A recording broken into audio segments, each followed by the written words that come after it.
नमस्कार विद्यार्थी, आदर्श विद्या मंदिर लाडकों की इस वीडियो कक्षा में आप सभी का हार्दिक स्वागत। आज की कक्षा हम शब्द रूपों से संबंधित रहेगी।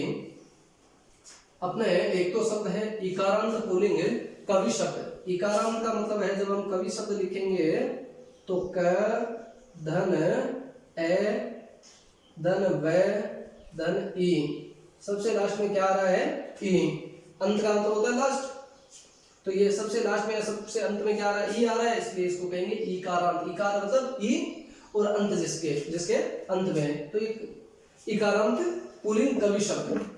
साथ में तो एक तो हम आज कवि शब्द के रूप पढ़ेंगे इकारांत पुल्लिंग शब्द, कवि पढ़ने के बाद में दूसरे उस समान जो इकारांत पुल्लिंग शब्द है वो उसी प्रकार से जो मुनि आदि है उनके रूप चलेंगे। इकारांत पुल्लिंग कवि शब्द, सबसे पहले प्रथमा विभक्ति कवि, कवि, कवय्या, कविम, द्वितीय में कवि, कवि, तृतीया कविना, कविभ्याम, तृतीया का बहुवचन कवि भी, विसर्ग है बाद में कवि भी, कविना, कविभ्याम, कवि भी। चतुर्थी कवये, ये के ऊपर एक ही मात्रा रहेगी कवये, कविभ्याम,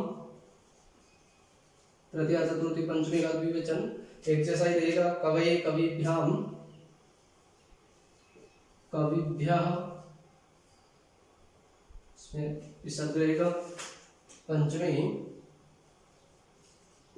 कवेः,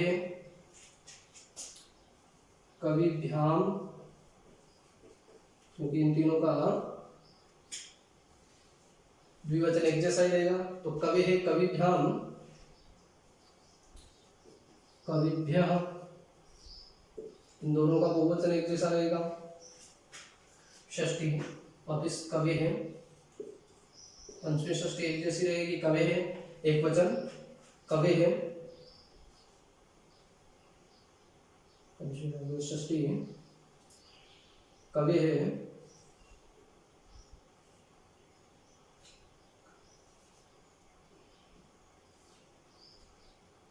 कव्यो,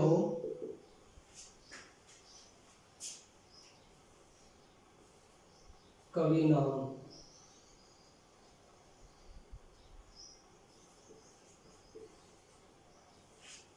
कवि है, कव्यो, कवि नाम। सप्तमी कवो, कव्यो, कविषु। संबोधन हे कवि, और द्विवचन और बहुवचन प्रथमा जैसे ही रहेंगे, हे कवि,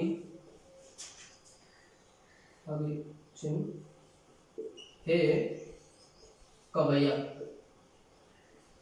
संबोधन सूचक चिन्ह, संबोधन का जो चिन्ह होता है विस्मयादिबोधक वो चिन्ह। ये हमने पढ़े इकारांत पुल्लिंग कवि शब्द के रूप। इसमें ये दोनों एक जैसे हैं, चाहे हरियाली के रूप में पढ़े तो दोनों एक जैसे है, ये तीनों एक जैसे ही रहेंगे, हर शब्द रूप में ये एक जैसे रहेंगे, ये दोनों शब्द रूपों में एक जैसे रहेंगे।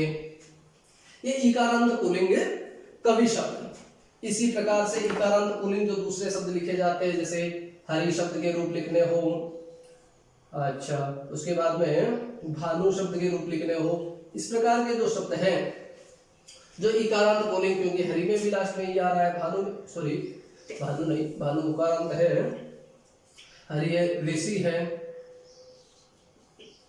इसमें भी लास्ट में ये आ रहा है, तो इकारांत जो पुल्लिंग शब्द है वो इसी प्रकार से जो मात्राएं कवि के लगी है वही हरि के लग करके, यानी यहाँ कविना है तो हरिना होकर के रूप बनेंगे इकारांत पुल्लिंग के।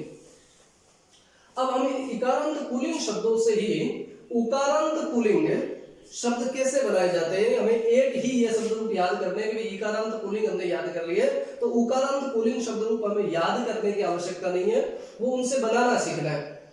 कैसे बनाते हैं, तो इसके लिए हमें एक दो बातों का ध्यान रखना है।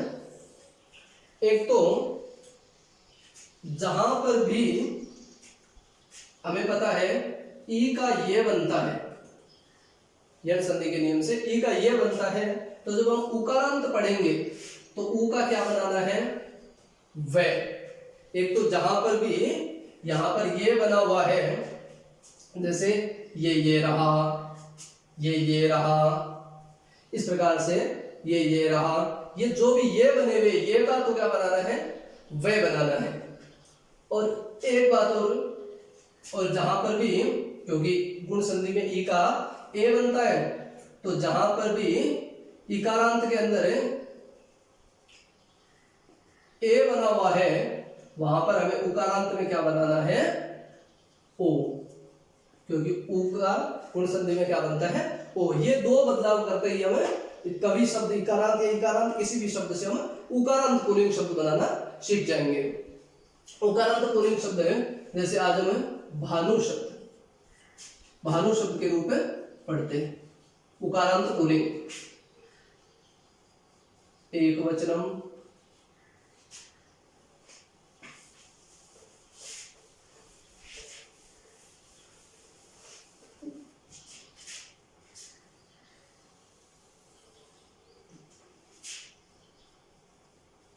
एक वचनम,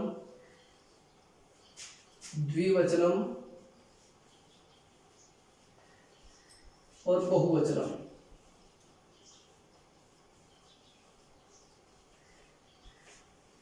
ठीक है, विभक्ति सीधा इधर से ही लिखते हैं, प्रथमा विभक्ति सीधी लिखते हैं। प्रथमा विभक्ति इधर कवि है और विसर्ग लगा हुआ है, तो भानु के बनाएंगे तो क्या बनाएंगे, भानु और विसर्ग लगा देंगे। मात्रा को बड़ी किया हुआ है, ई की मात्रा को बड़ी, छोटी ई की मात्रा थी उसको बड़ी की किया हुआ है, तो भानु का हम क्या करेंगे, बड़ी मात्रा कर देंगे। यहां पर क्या है, ये किया हुआ है, तो ये का क्या बनाना है, क्योंकि ई का ये बनता है तो ऊ में क्या बनाना है, व। तो क्या बन जाएगा, भान, ये का व कर देंगे, भान वह। द्वितीय विभक्ति क्या है, केवल मैं जोड़ना है, तो भानुम, ये एक जैसे ही रहेंगे द्विवचन, तो भानु प्रथमा जैसे ही रहेंगे। अच्छा, कवीन मात्रा को बड़ा करना है और न जोड़ना है, तो भा नु बड़ा किया और न जोड़ दिया। तृतीया विभक्ति क्या करना है, ना जोड़ना है, तो भानु का भानु और ना जोड़ दिया, भानु ना। भ्याम, इनमें तो सब कोई भी शब्द रूप पढ़े हमें केवल भ्याम भ्याम ही जोड़ना होता है, तो भानुना भानु भ्याम।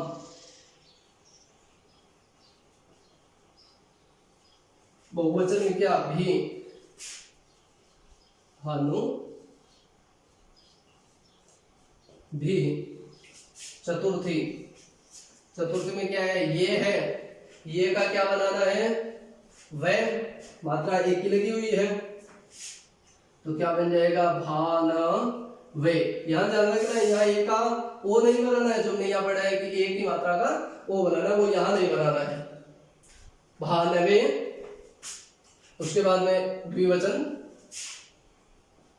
भानुभ्याम, और बहुवचन भानुभ्य। पंचमी,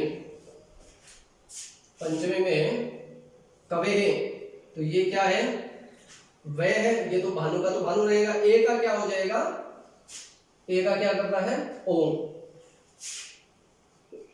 तो जैसे यहां पर कवि का कब लिया, वैसे भानु का भान ले लिया, और इस ए का क्या बनाना है, ओम, भानो, और आगे विसर्ग है, तो ए का ओ बना दिया, और कवि का तो कब रहा, भानु का भान रहा, ए की जगह ओ कर दिया, तो भानो हो, भानुभ्याम और भानुभ्य।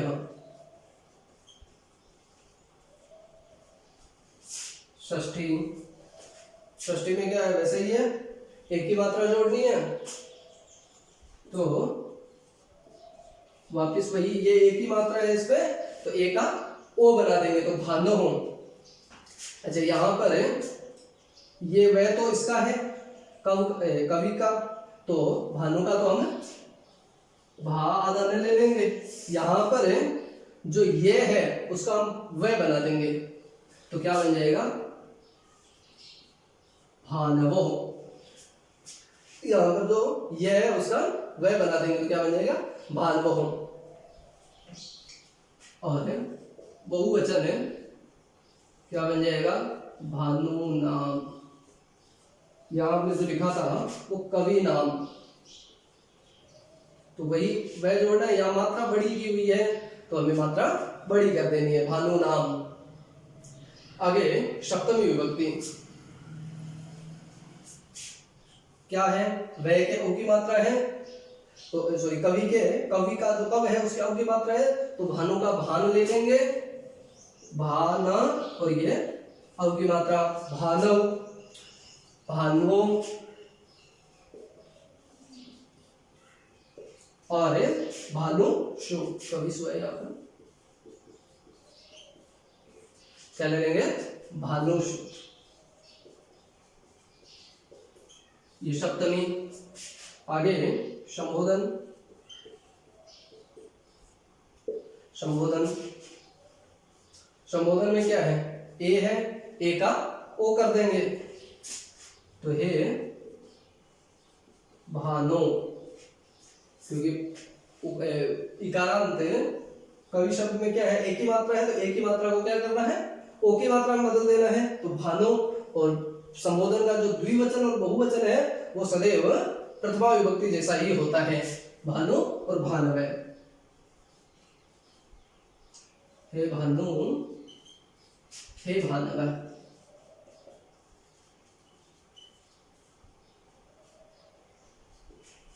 यह है आपके भानु शब्द उकारांत पुल्लिंग।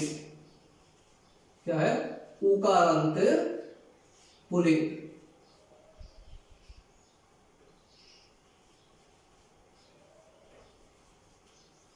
क्योंकि इनके अंत में क्या आ रहा है, भानु शब्द के अंत में उ है इनके लास्ट में, इसलिए इनको उकारांत पुल्लिंग कहेंगे। तो इकारांत पुल्लिंग जो है, अन्य शब्द जो भी ई अंत वाले हैं, पुल्लिंग शब्द छोटी ई अंत वाले, वो सारे के सारे इनके समान बनाए जा सकते हैं। और इन्हीं शब्दों से वापिस उकारांत पुल्लिंग शब्द कैसे बनाए जाते हैं उसके बारे में चर्चा की।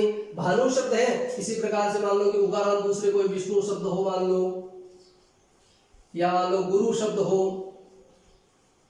तो इनमें भी क्या है, लास्ट में उ है, अंत में उ है, तो उकारांत पुल्लिंग। तो इसी प्रकार से जैसे ये हमने भानु शब्द, तो एक ही याद करने हैं, इसके याद करेंगे तो इसके बनाना सीख जाएंगे हम, कि भाई ई का तो क्या, इकारांत में जो ये है उसका क्या करना है, वह करना है, और जहां गुण होकर के ए बनता है उसको ओ बनाना है।